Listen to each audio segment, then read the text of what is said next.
Hey folks, after a short hiatus, TheFIX is back with a brand new format, a brand new host, and a brand new perspective.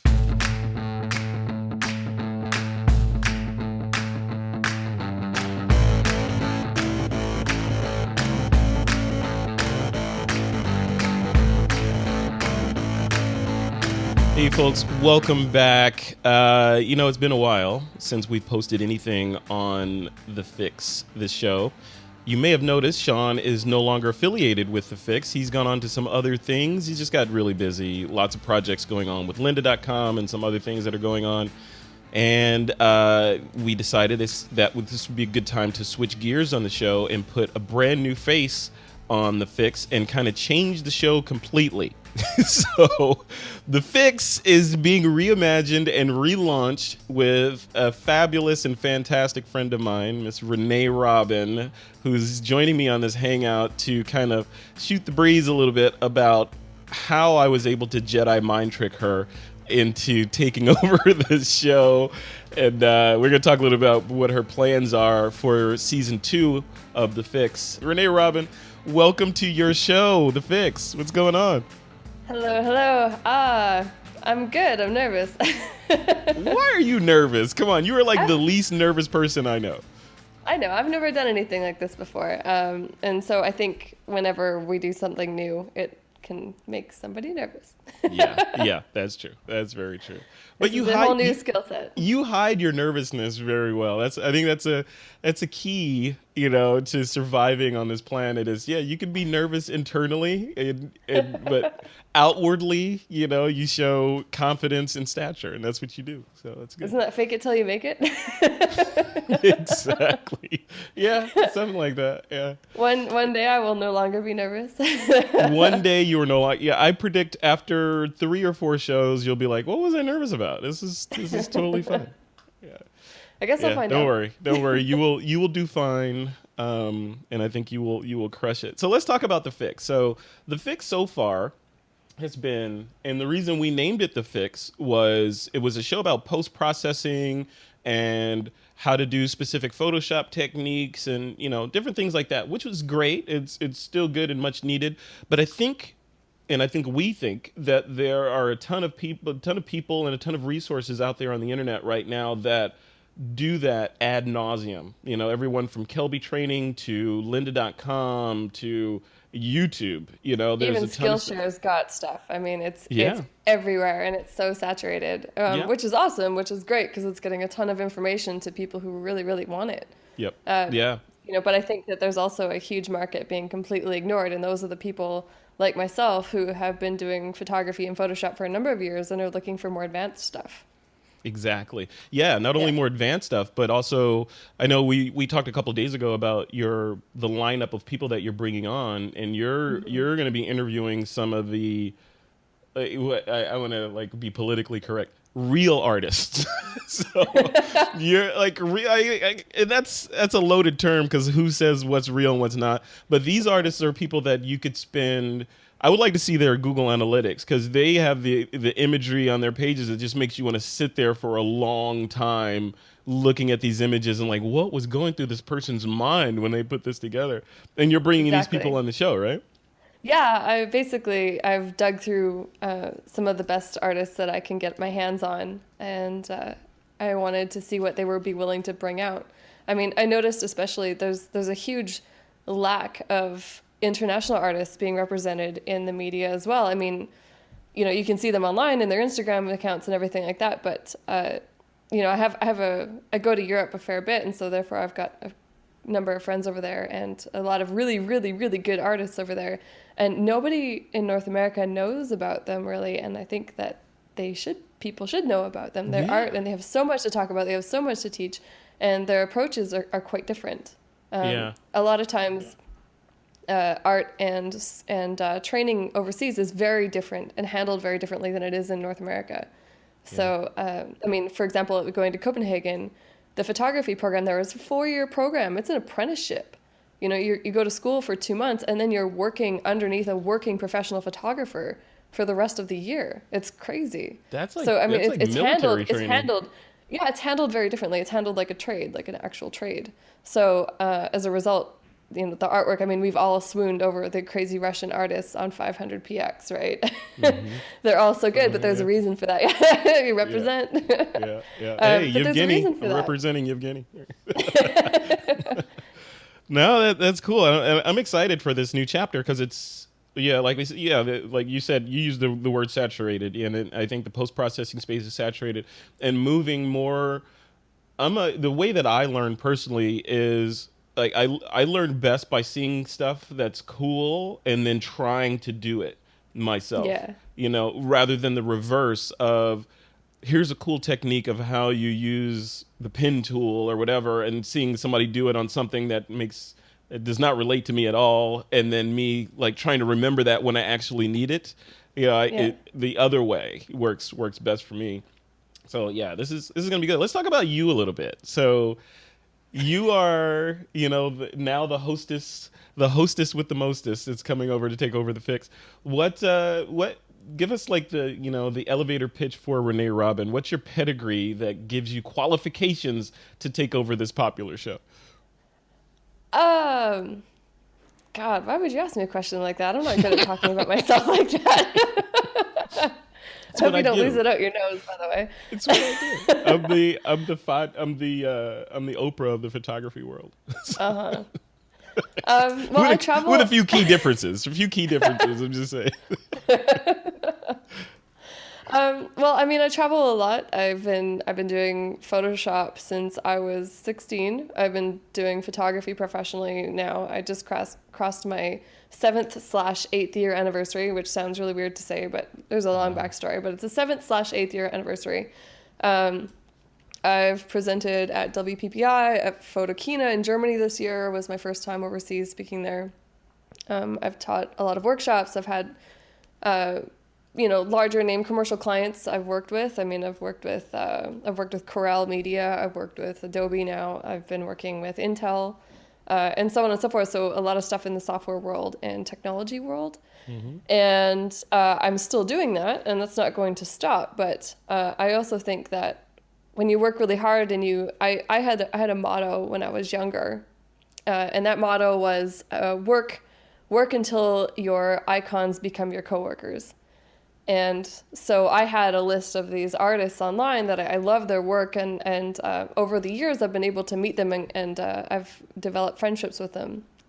And these people have a lot to say, and they have a lot to talk about, and they have a lot of knowledge, and they're willing to share, and that's what makes it really exciting. So I am interested and excited to be able to bring some of the information that I've been able to bring out into the public and to share it further. I mean, the whole point of doing what I'm doing has always been just to make everything a little bit better for everybody. I like to share information. I don't like to have secrets. I like to see that we've globally come to a culture now where everyone can be creative in some way, whether it's sewing or inventing or photography or art or, I mean, illustration and construction and engineering. All this stuff is this massive creative field, and I think it's a really, really, really cool time to be alive and to be a part of that. Yeah, no, I agree. Yeah, pay it forward and leave the planet better than you found it. Or That's the plan. Yeah, at least your corner, your little sliver of it, leave it a little bit better than you found it. Yeah. This is good. So I pulled up your website here, and I'm looking at some of the images on your front page, and some of the work in your digital art here. Like, again, I want to see your Google Analytics, because if an artist's work is a glimpse into their mind, there's some crazy stuff going on in your head, Renee Robyn. So tell us about you and I we talk offline a lot, and the layers involved when you're just to put a fine point on your ninja skills as a Photoshop artist. Some of these images are more than, let's say, 3 or 4 images or 3 or 4 layers big, right? Oh, they're definitely more than 3 or 4 layers. I'm saying that tongue in cheek. Yeah, some of these images are, upwards of 9 gigs. Wow. That one actually was really short. That was a great shot we did in Los Angeles. There's a makeup artist by the name of Kelton FX, and he does awesome stuff. And this is a model. He goes by the name of Justice Van, and we were like, "Hey, want to do some crazy stuff? Because we're going to be in LA." I was there with a friend of mine, Rex Cable. And we shot this in a living room, and it was awesome. What? Yeah, That is it was crazy. like hair and makeup and everything, and all the special effects makeup took forever. But I didn't Photoshop his mouth or the stuff in his eyes or anything. All that stuff is real effects. That's makeup effects. Oh, wow. So that Wow. speaks a lot to the talent of the makeup artist. So that's one of the few images where I haven't worked that one to death in Photoshop. I think that was about 20 minutes in post-production, a background swap and some color correction, and that's about it. It was really quick. So, like, talk about your process a little bit. Like, when you kind of have an idea for one of these images, whether do they? What's a better way to put this? Do the images reveal themselves as you're working on them, or do you start with a sketch that kind of says, "This is what I want to do"? I want to Okay, create so an this image. spider one, Oh go yeah, let me back to go the back. spider one. Let That's me a go great back, though. example. Oh, Here you go.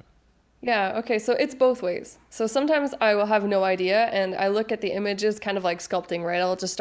I'll have a couple of ingredients, and ingredients, of course, meaning like subject photographs and a couple of background pieces, and I'll start moving them around and seeing what happens. And that is, in my mind, it's a little bit like sculpting. I've talked to sculptors and they say, I just wait for the stone to tell me what it wants to look like. Yes. And Yeah. so in that case, some of the images are that. In other cases, such as this image, this one was pretty heavily prevised out. I am massively afraid of spiders. I don't like them at all.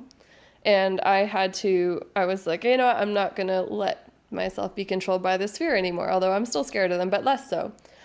So I prevised this out. I had this idea in my head, and I was like, well, let's try to make this work. And I had to go online to get a stock image of a spider. I am not photographing a spider. But in other case, though, this was, I had the idea very clearly in my head, and then I started pulling in the resources to make that happen. So I had photographed that subject. He's a friend of mine in Montreal. We'd photographed him in Toronto for an event, and I had this image, and I'd always had it in the back of my mind going, I'm going to do something with that pose one day. And then when this started coming together, it was like, oh yeah, this will be a great example to use that. And then of course some footage I had shot from overseas in Europe. I think I photographed some of those background pieces in Belgium. So some of them are painfully prevised, and then some of them just kind of fall together.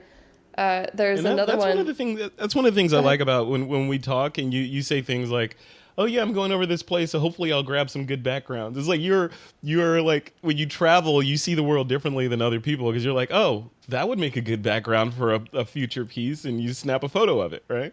Yeah, well, everything I see like puzzle pieces. Everywhere I go Nice. is puzzle pieces. It's not, I never see, and this is something that I envy a lot of purist photographers for. I love purist photography, which is ironic coming from a digital artist, because they can see something and go, yes, that is awesome, just the way it is, with maybe like a little bit of tweaking on color and contrast or something.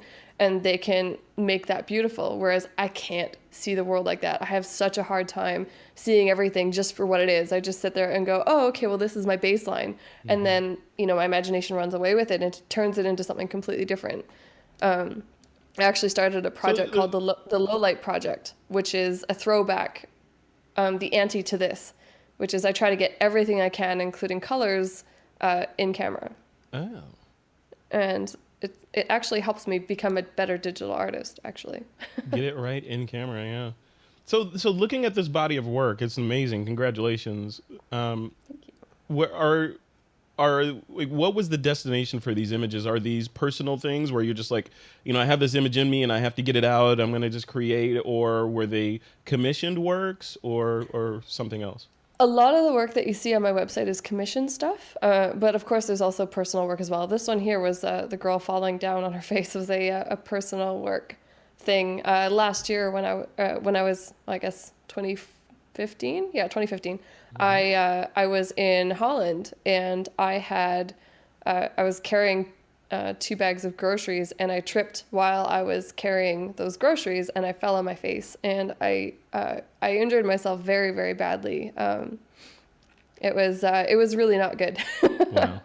I damaged my brain quite seriously. Oh, And so, in either case though, it caused me to reset my life in the way that I think, and how I move my body. And it made me think about, why do we fall and why do we fail and why do we absolutely hit rock bottom over and over again? And maybe some people don't. Maybe this is just a thing that I have, but I've consistently, over periods of time in my life, and I don't think I'm alone in this, have managed to find myself on rock bottom, looking at the bottom, going up, going, what the hell is going on? Mm-hmm. And so this image kind of represented that for me. And we did photograph this on the same trip. There's a woman named Chloe there. Where did this end up showing up? Was this online, or was this ever printed?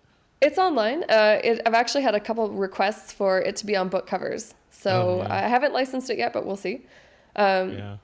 But yeah, so some of this stuff has like really big stories behind it, like this one, that had a personal story behind it. And other stuff, I just sit there and go like, I wonder what would look cool. Kind of like the guy with no mouth, right? Yeah. I was like, Kelton, what do you want to do? Like, let's do something cool. What is cool to you? Like, I want, I don't want to tell this incredibly talented makeup artist what to do. I said, just come up with something super cool. Let's make something dark. Let's make something creepy. And then I will do my best to match that.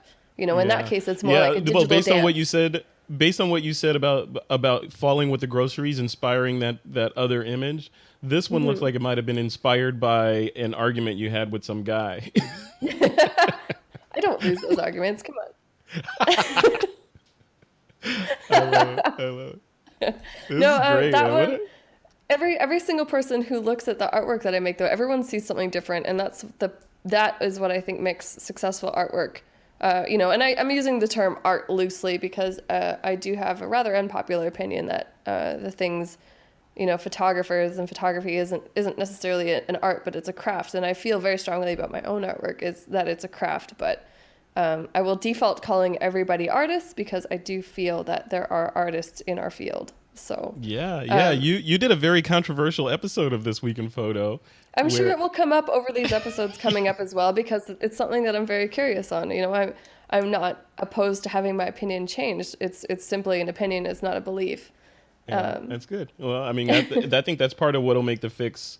It'll take it. I hate the phrase to the next level, but it'll help make the show more popular. Having someone on the show that has a very strong opinion and is articulate enough to kind of say what she means and means what she says and stands behind it, yet flexible enough to change her mind if someone has a valid opposing argument, right? Well, of course. I mean, I don't want to live in a world where everyone agrees with me. I want to live in a world where the opposing opinion can be articulated clearly, and I can understand where that person is coming from or persons are coming from. So if anyone's ever on my personal Facebook page, which I hope you're not because it's pretty filthy, it's a page. It is a page where there's a lot of very strong, articulate, opposing opinions, and it's something that I think is quite awesome. I do love that people can express themselves clearly and with their information and their knowledge to back up that opinion and that experience. And I would love to be able to bring some of that to this show. Yeah, I'm excited about that too. Now, one of the other things is that you kind of glossed over in your pedigree, in the pedigree discussion, was you used to be a model, right? And you still do model from time to time. Yeah, you still model from time to time, right? Yes, from time to time. Although it's getting less and less. I am totally in my 30s, and I am actually getting close to the best shape I've been since my early 20s, which is really nice. But yeah, I started out in the modeling industry almost 19 years ago at this point, which is a long time. Wow. But it gave me a lot of experience in this industry from the other side. But I think the experience is still valid. Just from, seeing the trends on how photography and our industry has evolved over the course of almost 20 years. And I think that has a lot of weight as well. And at least, I think it has some value. See, I'm getting lost in your portfolio already. I got to get out of here. Oh man, look at my camera's all jacked up now. Sorry about that. Let's see if we can fix it. Nope, not gonna fix. That is my Mac acting crazy right now. All right, so I'm just gonna have to be That's what blown out. happens. That's what happens when you get a Mac. You gotta get a PC, bro. No, that's not gonna happen. So I'll deal with my video looking like I'm sitting on the surface of the sun first. Well, it's fine because we're about the end of this interview anyway. But I wanted to congratulate you and also thank you for taking over the fix. See, there it goes. See, Yeah, fixed I it. figured it out. It's just a little slow. Yeah. I want to congratulate you and thank you for taking over the fix. I think you're going to be fantastic. I think you're going to love it, and you're going to be doing that show for a long time. But I don't know. I mean, you're also cracking open Pandora's box, in a lot of ways. So you're opening up a channel of communication both ways to Renee Robyn, which is, I think, a good thing. Terrifying, but I'm open to it. I mean, I do like the channel is going to change. I mean, if for the time that I've got the reins on it, however long that winds up being, I mean, this channel will hopefully become more openly talked about things that people don't like to talk about, like boobs. God forbid we talk about nude photography without it being pornographic. Yeah. You know, especially in North America. Oh my God, you can't talk about, talk about that stuff. I'm definitely gonna tag the show with an explicit tag, if anything, because I've got a potty mouth. Well, I think it's good. I think it's good. I think they need another tag beyond explicit. I think they just need like an adult tag because I know like on This Week in Photo we keep it PG and most of the time G because I know there's a large audience of kids that and people that listen to the show with their kids, so we try to keep it on that level.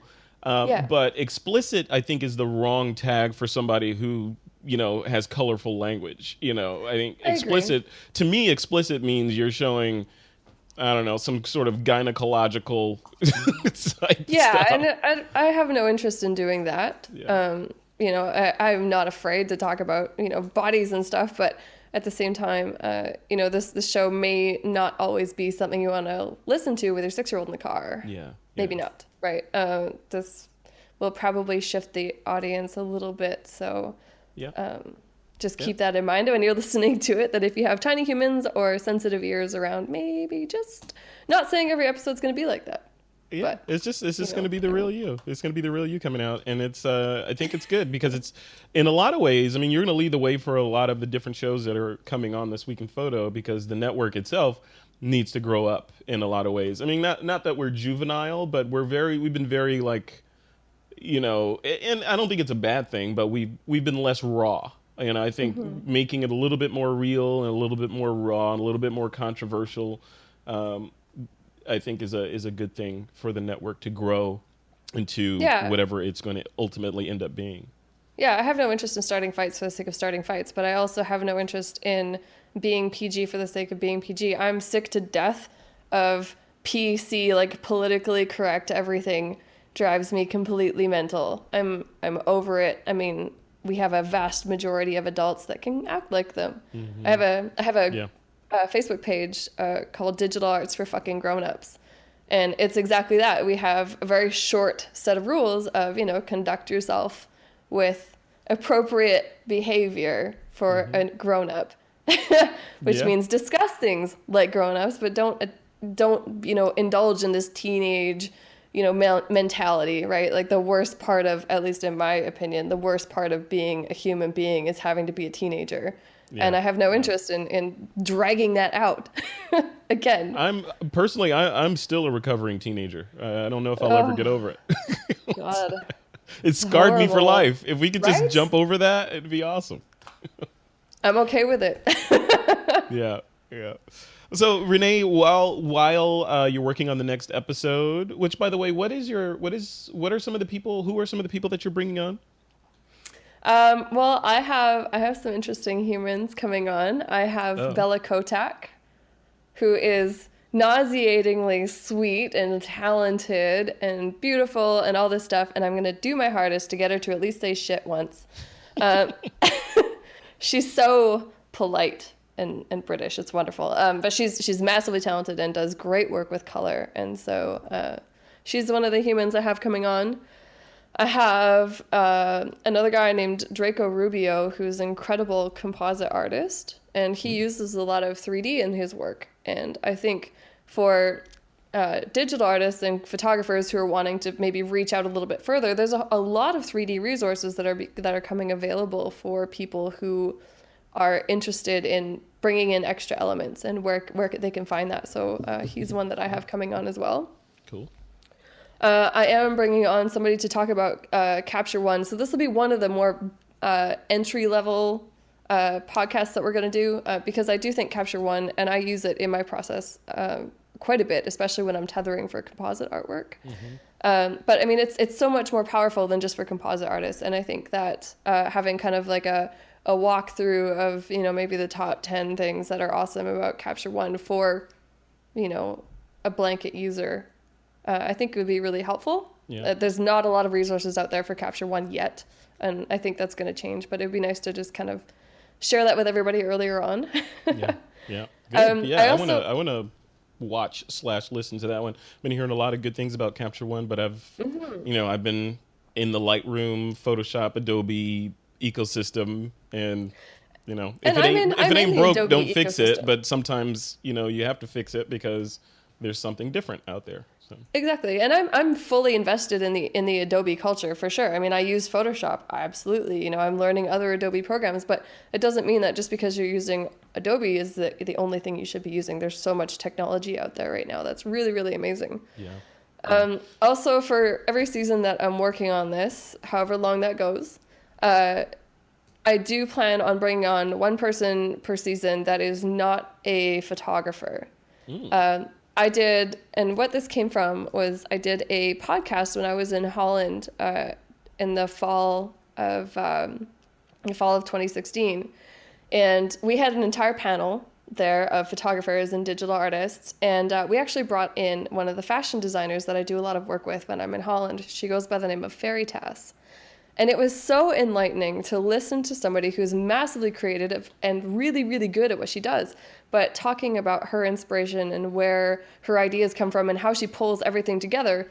And it was just, I'd never thought about it that way. I had never thought to ask a designer before I work with them, hey, what was your inspiration for this piece? How, what's your story behind this? As opposed to just saying, okay, I see an ingredient, what can I do with it? I was completely missing huge parts of the story. And so as a result, I think it would be really fun to bring in one person per season that is, creatively invested in our world, but not necessarily from the photography the photography world. That would be really cool. Yeah, just another contrasting perspective, right? Exactly. Yeah, I would just, in the interest of bringing on opinions that are different and experiences that are different, I think that'd be really, really interesting. So I have a purely digital artist, and illustrator in mind for this one here. So there's a bunch. There's a bunch just all over the place. It's going to be awesome. I'm excited. It is. You're going to have lots of foreign accents, just so you know. Lots of rolling R's are coming our way, right? Maybe. Depends on the accent. Yeah, that's true. Rolling R's or the words or in syllables that I can neither find on the keyboard or pronounce. Fair enough. Cool. So, all right, while people are getting ready for this onslaught of awesomeness that's coming this way, where should they go to see your work, find out more about you? I know we've got Renee Robyn photography.com. What else? Yes. There actually is a really great Smug Mug video out on the YouTube channel. If you search Smug Mug Films and Renee Robyn, you'll see a great 3-minute video that kind of gives you a little bit of mental floss on how I like to operate in my brain and where it comes from. Then, of course, there's the social media channels, Instagram. I'm semi-active on Snapchat. I feel a little too old to be on Snapchat. Me too. I've been trying, and I just, I think that ship has sailed for me. I don't know that I... I do use it though, particularly when I'm editing. I'll share lots of before and afters and stuff like that when I'm like logged into the computer, because I love seeing that stuff. So I love to be able to share that. Mm-hmm. Let's see, what else is there? Of course, there's Facebook. I'm all over the internet. I'm pretty easy to find. I have a blog on my website as well if you want to dig further into the like trash bin that is my head. I call it the enchanted forest. That's your the enchanted forest. Yeah. That is not what I call it. But okay, I'll take your definition. That's much better than mine. It's an enchanted forest. You never know what's in there, you know? So, I mean, look at your work. It's definitely the enchanted forest. Oh, cool, I guess man. we'll see. I guess we'll see. I mean, and the other thing that's going to happen, of course, is I'm going to be, because I travel full time, because I'm still a working photographer, I travel a lot. And so we're going to be recording in lots of different places around the world and lots of different locations. So sometimes, hopefully not, but some recordings might be louder than others. Yeah. No, it's gonna be good. This will be like you're gonna take the world along with you on your travels. So that's Well, really this good. recording is coming from Toronto, so I've got 4 more cities left on this tour, and some of these cities will have recordings in them. So we'll see where everything goes. It's gotta be cool. Good. I just hope everyone enjoys it. I hope that it's like a perspective shift for some people that Well, everyone. I can feel your enthusiasm for the show, and your enthusiasm is going to translate into that, that into the final video and into your subjects. And like I said, after the first couple, it's gonna be old hat to you, and you're gonna be a veteran podcaster, and another tool to add to your tool belt. So. I guess we'll see, right? And one thing that I do want to say is I'm very open to feedback and people talking to me and asking questions and so on and so forth. So as these episodes come out, feel free to reach out to me on Twitter or, Facebook and stuff like that. I do love to chat and discuss, unless you're going to write something mean and nasty, in which case keep it to yourself, because... Yeah, my rule is if you have substantive feedback that adds to the conversation, that's welcome. But if you're just saying rude stuff just for the sake of rude stuff, that's a one-way path to blockage. Exactly. I mean, this is... I'm a human being. Everybody on the show is a human being. I'm not interested in criticizing people for what they look like, what they sound like, what they're wearing. Like, get over it. This is further than that. Yeah. So yeah. Again, like you said, adults. Let's just be yeah, adults. yeah. Like let's God forbid we act like grown-ups for a little while. For 30 to 60 minutes. Yes. Let's try to behave like grown-ups. So I don't know. We'll see how it goes. Though, of course, the internet is a dark, scary place. Life is an experiment, Renee. Life is an experiment. So it is certainly an experiment. This is another control group in the experiment that is Renee Robyn's life. Dun, dun, dun. Hey, that was good. I gotta write that down. That was a good quote. That was a good quote. Yeah. All right, man. Well, thank Quote's you. Thanks for doing this interview, and thanks for convincing me. Because it took you a it's while. my Jedi to mind me. trick. It's the Jedi mind trick. Yeah. It's not the Jedi mind trick. It's working. Look, NLP. It's all NLP and like saying key phrases to make you want to do the show. No, this is gonna be good. I think I'm as or more excited than you are for this. So I'm anxious to see both from several perspectives, because we're friends, and I'm excited for you to be doing this, and I'm excited for you to be working with TWiP now instead of just a guest, and I'm excited for you personally as kind of a way to grow in a different area and stretch in a different area that you hadn't stretched in before. So it'll be good on all levels. It's gonna be good. Slowly getting over my massive fear of public speaking. Whatever. One tip about public speaking is that old rumor about picture the audience naked doesn't work. I never actually have tried that. Actually, the thing that I tried to do when I'm public speaking, because I'm absolutely terrified of public speaking, I did my first workshop, and I was so scared. And this was a women's group, a small women's group back home in Edmonton. This women's group asked me to do this workshop, and so I was like, okay, no worries. And I got there, and I was so nervous and so scared. I made everybody sit on the floor so I could sit on the floor because I thought I was going to faint. But how I get over it is I imagine I'm sitting down and having coffee one-on-one with every person in that room. Oh. So that's typically why my conversations and my lectures are very, very casual, because I just imagine that I'm sitting down one-on-one with each person there and just having a dialogue. Showing them cool stuff or talking about cool stuff, yeah. Yeah. I mean, I can't stand formal presentations like slides and everything. Just make me want to gag on maggots. It is just, I hate it.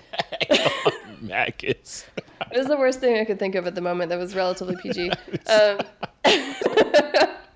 Yeah, no it's maggots. It's a thing, right? And so, I'm curious to see how this is going to translate in a podcast. Yeah, we'll see. I think it'll be great. All right, we'll leave it at that. We'll call this one season 2, episode 1 of the Dun, Fix. dun, We need to dun. call it episode 0 because you're gonna have episode 1, and you're gonna rock it for the next several episodes, hopefully for a long, long time. So Renee Robyn, thanks for coming on, and we'll see you in your next episode. Yes. We'll see how that goes. All right, see you later. Doodles. Bye.